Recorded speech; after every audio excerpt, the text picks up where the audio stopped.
Hello and welcome to USA Today. I'm your host, Glenn Bourbon, and it's always a pleasure to be with you. Today we have a dazzling guest, Senator Richard Blumenthal. Welcome, Richard.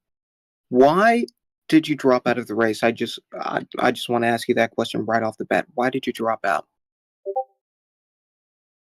I personally think for Beyonce, and the reason why I personally dropped out of the presidential race was mainly due to the fact that the polling showed and many of my supporters started considering their minds and started to show their support for other candidates.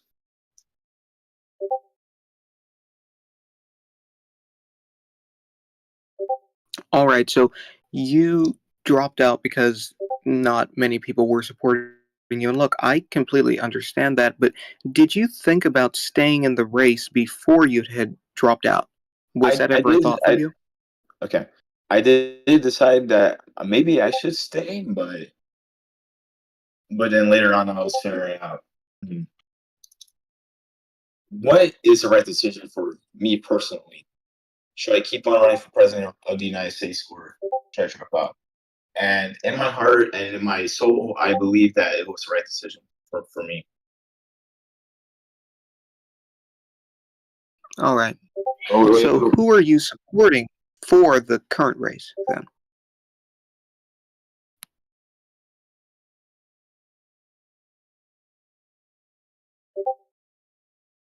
Sorry about that. There was some. Maybe Yeah. repeat the question. Sure. Who are you supporting for the race since you're no longer running? I'm so pers- I'm personally still considering whether or not I should be supporting Godwin Fisher or Leo Stone to drive this race. So that is undecided. Okay. All right. So can you tell me about the future trajectory of your career, if you're allowed to tell me, but can you tell me about where your career is going now that you aren't running for president? I might become a presidential candidate depending on the person who is running for president of the United States, or stay in the Senate. Okay. All right. So you were thinking about becoming a vice presidential candidate for either of these candidates. Now, I should ask you, do you feel like that's a step down from running for president, or do you think that it's solely fine and you'll just accept it with open arms? Now, I personally believe that it may be a step down. Well, it actually is, but the my main reasoning to become a presidential candidate is to help the future presidential candidates on their journey, uh, ensuring that they don't fall into the path that I have when I was the former president, and making sure that we start nominating right members for the cabinet, start hosting events, really getting their future administration active. Hmm. Right. So you feel like becoming a vice president could help you and enable you to help presidents not fall into the holes that you fell into. And I think that that's totally admirable. Could you expound a bit on that, please? Okay, you know, after I was president, you know, I joined the Senate, and I learned a lot of things in the Senate. Working with other people, like try to make sure that we get legislation passed that will be beneficial for our nation. But behind that, I was looking into other things, such as what made other presidencies good. And one of the major things was, first of all, announcements, okay, and events. Events are really essential to making a great presidency within roadblocks, since it allows people to engage with the president, engage with other members within the community. So I believe it's very important. Right, right. And look, I I honestly think that everything everything with the nominee for the DNC. All of that is very, very interesting. But who did you think the nominee would be before you found out who it was?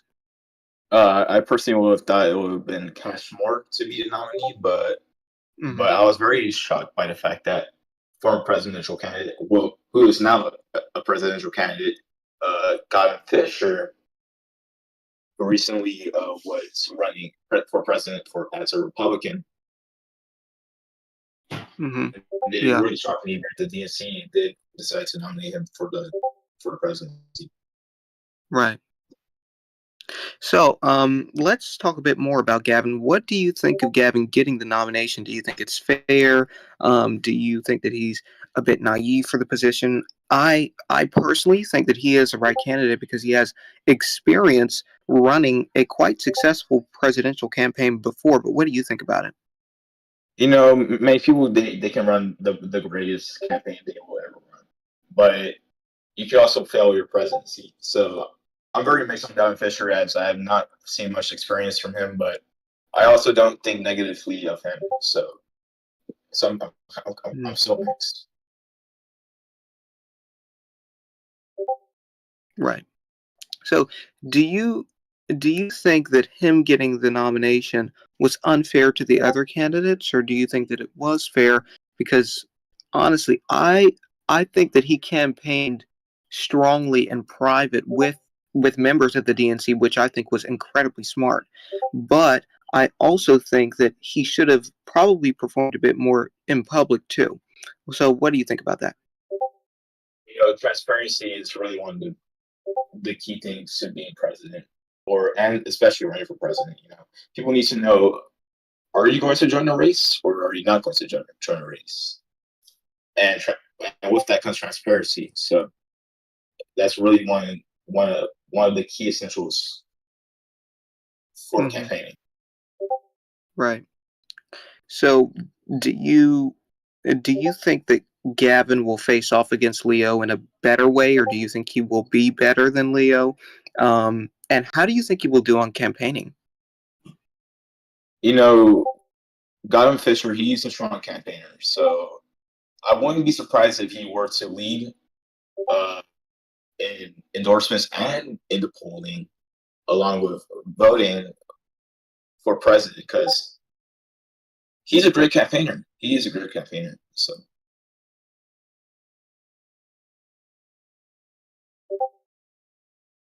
Right, right. So he is a fantastic campaign. I think we saw a lot of his campaign methods within his first run for president. What I'm concerned about with him is who he'll surround himself with.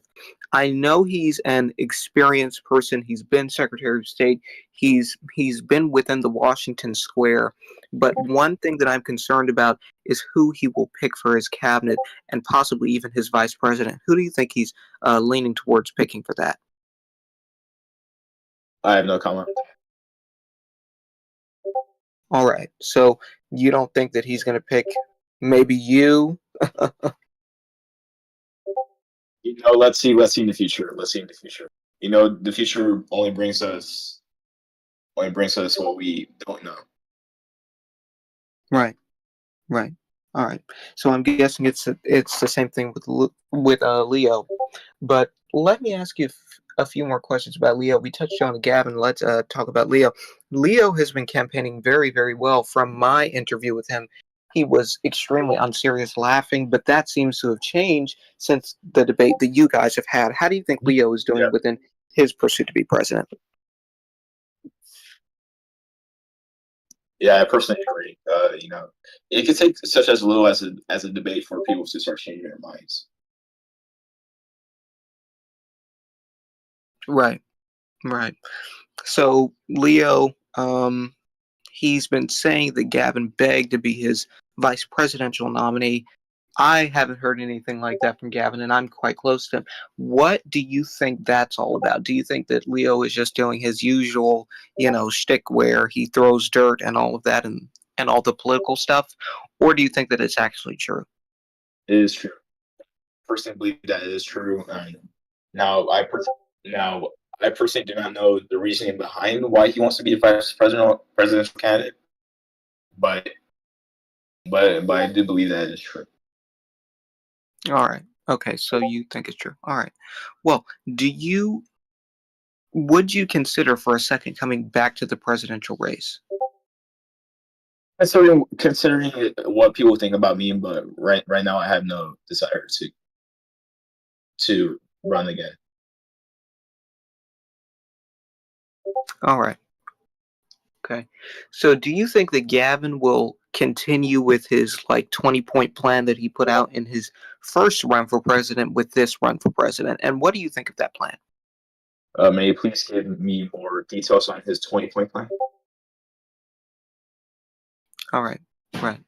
Okay. So what do you think that Leo's plan is, and how can that shape the future of American society?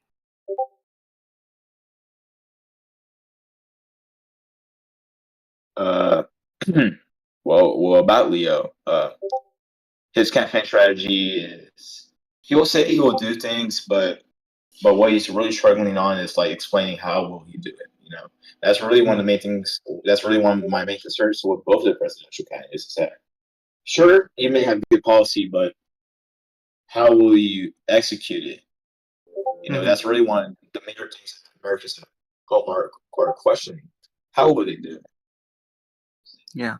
So I'm getting news from an anonymous source. I haven't verified this yet, but I'm seeing an anonymous source that is sending me a short list of Gavin's campaign White House stuff. All right. Okay, so this is from an anonymous source. This is a real leak of Gavin's short list for his campaign leaked. All right. So he wants this is his vice presidential shortlist: Henry Reyes, Arthur Morgan, Kai West. Um, a lot of these people are established people, um, and to be honest, these are very very close people to the Washington inside. Now, I'm I'm not sure if Gavin leaked this himself to cause a bit of stir amongst his campaign, but if he did, it's incredibly smart, and I think that all of these people should be considering speaking to him if this is a legitimate leak for his vice presidential shortlist. What do you think of this leak? Uh, there's two of the vice president, uh, sorry, vice Yeah. presidential candidates in that list who I am particularly not about. Henry Reyes and Kai West. I personally do not. Now they are smart. They are smart, but I really do not know much if they are able to handle the vice presidency. Now with Arthur Morgan, he has experience with Bloxford politics, as he did own a Bloxford political group that was once a enemy of BRUS, which was RBUSA. He ran for president there multiple times, and he hosted excellent events. So coming from the list, I believe that Arthur Morgan might potentially be a great candidate, and also he has been president before in RBUSA. So. Hmm. Right. All right, so we are going to need to take an ad break. Thank you all so much for watching USA Today. I'd I'd love to continue this amazing conversation. Thank you so much, and we'll be right back with more great stuff from Richard Blumenthal, Senator Richard Blumenthal. Thank you very much. Thank you for